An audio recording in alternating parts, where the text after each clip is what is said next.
I'm so sorry to interrupt the tale, but we have an emergency, or at least my scout leader emergency protocol says we do. My protocol is pulling up a missing camper flag. Now, I'm almost certain I counted everyone correctly, but we should be thorough just in case. If we can't find our shadow camper, let's look for traces they may have left behind. And remember the buddy system. Well, gosh, it's just so good to see you there, kiddo. Would you look at that? Guess all the way up here? Oh, for cute! You look like an expert camper there. I bet you've been all over Appalachia. It's just so nice to have campers scampering around here again. Now, who remembers the Pioneer Scout motto? Say it with me. Ever upwards. Ooh, ooh, ooh. Very good. Aren't we just so lucky here in Appalachia? The hills, the trees, the rabid wolves. Well, could be worse. Don't leave any scraps out now. Don't want any more scroungers like Bearsy over there. Oh, poor old Bearsy. I give him trouble, but he's fun to have around. Well, would you look at that? The view here never ceases to amaze. Admire it while you're young, kiddos. One day, you'll wake up with rusty sensors, and it's all downhill from there. Just smell this mountain air, and only moderate to severe amounts of hazardous particles to boot. Remember, campers, no littering. How'd you like it if you came up this mountain to a heap of garbage? Okay, campers, when you go out hiking, don't forget the buddy system. Little Layla really fried my circuits running off like she did. Boy, that sun's a killer there. You could fry an egg on my dome at this rate. But that wouldn't make a bad breakfast, though, would it? Well, would you just look at those stars? Oh, how precious. Did you bring any marshmallows? Little Susie always loved roasted marshmallows. Oh, welcome, welcome. Take a seat and rest, why don't ya? Make yourself at home now, dear. Welcome to Camp Adams, hon. We just love visitors, don't you know? Oh, yeah, sure. It's tough to keep track of the little whippersnappers, but seeing them all grow up from tiny tadpoles into brave pioneers, that's worth it, you betcha. Bearsy? Oh, sure, he's harmless. Been there as long as I can remember. And my memory bank goes back... Well, a lady never tells her age, don't you know? Well, I do have some scary stories to tell, but not while the sun's still up. That wouldn't be very scary at all. Bedtime now, dear. Come on back another night. Enjoy the rest of your night now. Have you thought about joining the Pioneer Scouts? We could always use more members. Especially now. You know, we're always looking for more scouts to join our happy campers. Oh, well, if it isn't another Pioneer Scout, so good to see a fresh face. Oof, Dot. A little big for a Pioneer Scout, aren't ya? Welcome. I just love meeting new campers. Oof, Dot. I'm not equipped for a fight. Not to alarm anyone, but this is bad. This is very, very bad. Please be safe, campers. Run and hide, but only if you can find your way back. No camper to be found? Well, what about that holotape? Bring it to me and I'll play it over the speakers. Find something? Ooh, that holotape could be from our missing camper. Bring it over and I'll play it on the speakers. Would you bring that holotape over here so I can play it over the speakers? Maybe it'll give some peace of mind. Poor little scout. Frightened out of her wits. Oh, knock down those shadows. Help our little scout by taking down the shadows. Pretend you're there with the scouts. Laugh, snack, enjoy, including me in the festivities. Oh, for cute. This is an interactive story. Try doing what the scouts were doing. Gather some firewood, but don't wander too far. I bet that poor scout could use some help gathering firewood. Remember, wet wood doesn't burn. I do hope we haven't really lost anyone. The last time a scout went missing was... Well, the last time I told this story. Have you checked everywhere? Don't be shy there. Come over and take a seat by the fire. What are you doing out there in the dark? Come sit by the fire. Tonight, we're doing one of my very favorite Pioneer Scout pastimes, Campfire Tales. Aren't you cold, dear? Bundle up and sit down for a tale. As soon as everyone's seated, I'll get started. Come on now. Campers, you can handle this, right? You're big and well-equipped for Pioneer Scouts. This is not what I had in mind when I planned for Campfire Tales. Thanks for your efforts, everyone. Now, I found a holotape in this misplaced bag. I hope that this will explain what's going on. All right, now, gather around. There was a holotape amongst the missing campers' belongings. Let's give a listen and see what we can find. Gather in, campers. I'm going to play this holotape we found. I sure do hope it will explain some things. Do I hear more scouts running to our campfire to listen to our tale? Oh, how nice! More scouts have joined us for the story.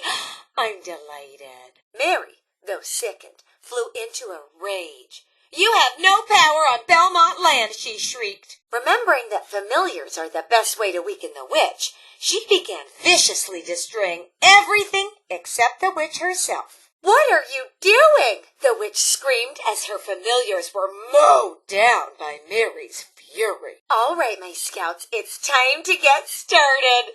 We want to wrap up while it's still nighttime. This story has been retold many times, and the truth of it is somewhat lost to history. Here's a version of The Tale of Shrieking Mary. This is the story of a young girl named Mary who lived in this very spot a long time ago with her family, the Belmonts. They settled this land and tried to build a homestead here, but little did they know, this land was already claimed. The first stormy night after moving into their newly built cabins, Mary's uncle went missing in the woods while collecting firewood. She begged her family to ring all 3 bells at the homestead in the hopes that he would hear them and find his way home. Then, after most of the familiars were destroyed, Mary was able to kill the witch herself. The storm raged on as Mary collected the things that her granny asked for. "I feel sick," she told her granny. Her granny put a warm rag on her neck. "Dear heart, the witch knows what you're doing and she's trying to hurt you." Mary looked determined. "I'm gonna finish this circle of protection anyway, and she'll be sorry she ever hurt our family." But she knew something had affected her. Something very unusual. Did she get it from the circle or from something else? Once everything was in place, Mary looked at her uncle, and he was even worse. His eyes were bulging and his fingers and toes were black. "Granny, we must get him to his bed. He's in pain," Mary shrieked. But her granny replied, "No, dear, he can't move. He's cursed by a witch, and now he suffers. Drag him into the ring of protection now." Well, campers, we have to have some older scouts to help me tell this story. Maybe next time there's a storm we'll try again. Mary began to feel ill and leapt out of the ring. "Why am I sick?" she shrieked. "What's happening, Granny?" Her granny stepped into the ring and knelt by the uncle, hand on his chest. Blood oozed from his face, and suddenly he stopped moving. Insects exploded from the woods, attracted to the scent of cursed blood. "Oh, looks like the storm is clearing up." "Well, I can't tell this story when it's nice and lovely outside. I'll just have to tell it some other time. Don't forget, if you're an older scout, I expect you to help tell this story. Try to reenact some of the scenes around the campfire. Make noises with common items around the cabins, or just go wild and be creative. Since there are some older scouts here, I expect some realistic interpretations of this story.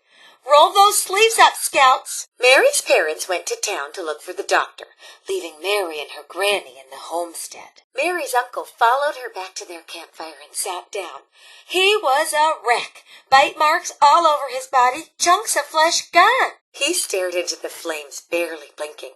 She offered him soup and water, but he remained motionless. Her parents went to town to look for a doctor, and her granny whispered, "Get your uncle some herbs from your Gramps' grave." Mary's Gramps had died the day they arrived on the homestead and was buried behind their family cabin. You must also gather stones, clear a space, and build a purification ring.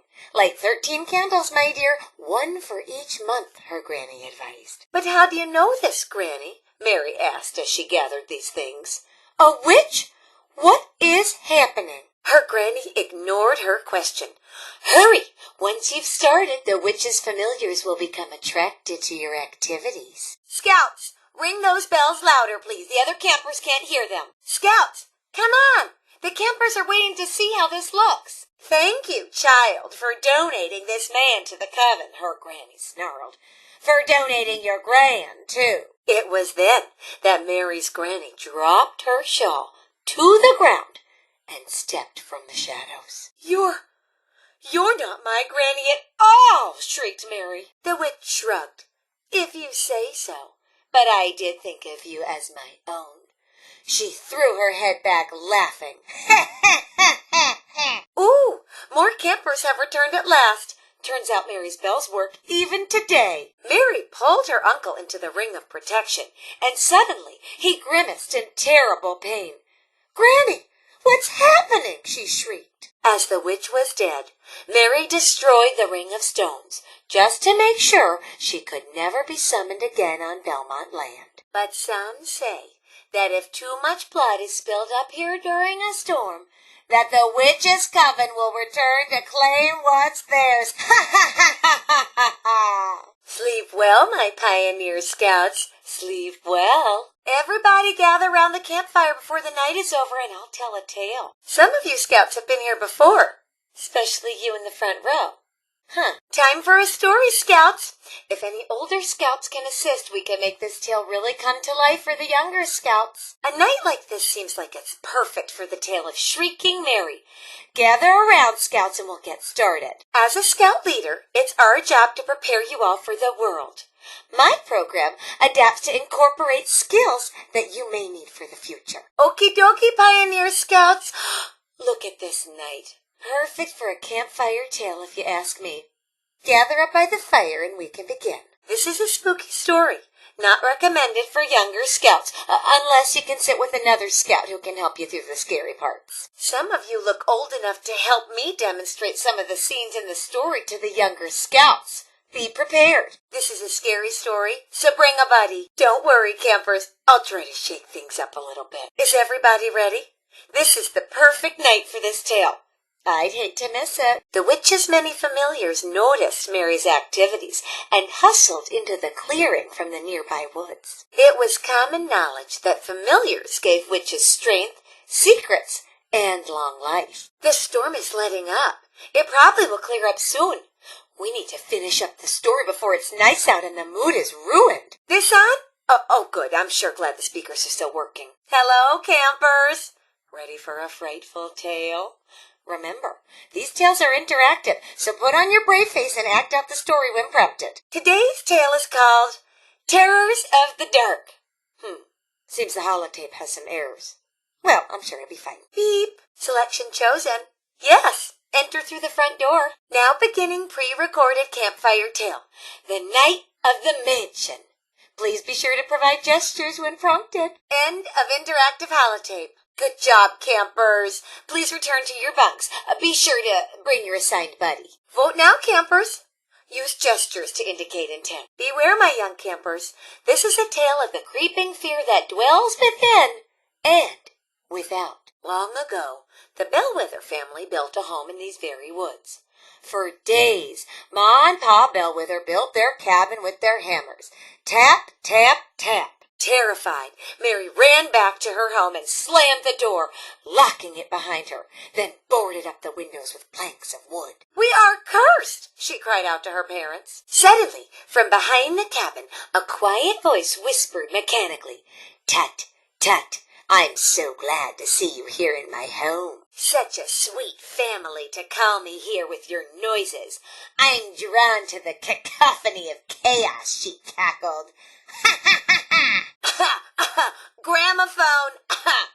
Mary Bellwether lived the rest of her days here, waiting for her parents, drinking not a drop of water from that well. Some say on nights like this, the witch can still be heard cackling from the well, waiting to be let out once more. So that's why Pioneer Scouts campgrounds built your cabin right on top of the well itself, so it can never be opened again. Story time is now over. Sleep tight, campers. The very moment their home was complete, Mary heard squeaking from the floorboards. Squeak! Squeak! "Rats!" Mary exclaimed to her parents. "The home has rats! Can't you hear this?" But they could not hear it. Mary opened her eyes and stood tall. "You do not scare me," she shouted at the top of her lungs. "You are nothing!" And at that very moment, the sun rose and flooded the woods with its bright light. The witch was scalded and her hair caught fire. Mary took her chance and shoved the witch into the well. Then Mary calmly closed the well cover and locked it tightly. The sheriff lunged at Mary, but she ducked and he fell down the well and drowned. Ma and Pa Bellwether ran into the woods, followed by the deputies. It is not known what happened to any of them. It was then that the witch arrived to claim Mary. Ma Bellwether threw her hands in the air. "Honestly, Mary, I don't know what to do with you. You need to stop playing games. You're nearly an adult. Pa Bellwether said, "Enough. We'll bring the sheriff out to investigate." And he rang the alarm bell, which could be heard for miles. "No, Pa, she is drawn to the noise," Mary shrieked and backed into the cabin. Their ears were dull, Mary thought. She laid out traps for the rats and went to bed. But then, chop, chop, the sound of a distant axe chopping wood.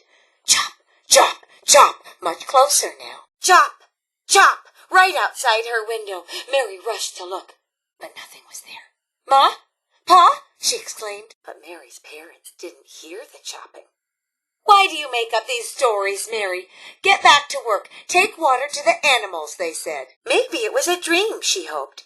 Mary went to the well and dipped in her bucket. But the bucket was heavier than it should have been. Strange. She peered in the bucket. Blood and a severed head stared back. Chapped at the neck with an axe. She screamed and dropped the bucket into the deep well. Splash! "Ah, young thespians, I'm so glad you showed up. I'm telling these young pioneer scouts a story, you see. Just listen to the story, and during the obvious moments, I'll cue you for a sound effect. If I say someone screams, then you should scream. If I say someone fell down, make a thumping noise. Use anything nearby, okay?" Splendid. As a storyteller, I strive for interactivity with my audience. This is an art. Okay, now, go hide yourselves. It's almost time. "I don't see any blood," Pa Bellwether sighed as he looked down the well while Mary's parents waited for the sheriff. The sheriff was beckoned by the alarm and arrived with her deputies. "What's the distress exactly?" She started to look around the cabins. As they entered the family cabin, the witch cackled madly, and they flew into a sudden and catastrophic rage. "The dark is dangerous, so we need to keep the campfire lit. The campfire is dwindling. Oh no, something scary is coming. Oh no, there are more enemies coming. Good job, campers. We survived." Well, that didn't go very well.